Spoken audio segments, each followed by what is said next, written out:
hoy día nosotros creemos que son las fuerzas sociales revolucionarias las que hoy día van a llegar a los cambios trascendentales para la educación, y hoy día ya no es la clase política.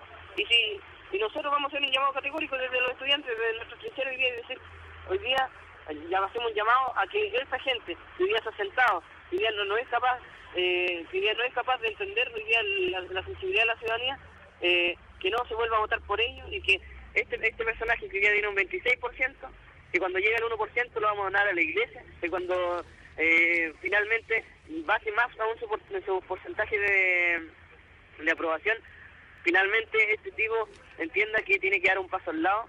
Sabemos lo complejo que eso significa, pero hoy día no sé qué tan bueno para el país, y de hecho creo que algunos mismos diputados de la Concertación habían dicho que es una situación peligrosa para el país. Claro lo es. Nunca había habido un presidente que tenga un 26%. Hoy día, y no solamente este presidente, hoy día la clase política está desprestigiada. Hoy día esta clase corrompida ya no puede seguir a la cabeza de este país. Esta clase corrompida hoy día ya no puede dirigir el futuro de los niños, los jóvenes y todas las familias de este país. ¿Quieren gobernar ustedes, Patricio?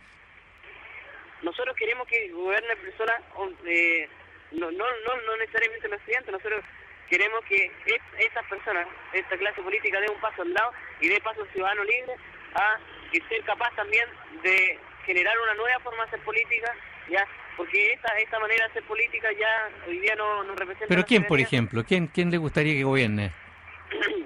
A mí me gustaría que gobierne los presidentes de la Junta de Vecinos, y me gustaría que pudiese gobernar organizaciones de trabajadores, de profesores, ¿por qué no decirlo? ¿Por qué pensar que hoy día los dirigentes sociales no tendrían las facultades o los conocimientos necesarios para llevar adelante un país?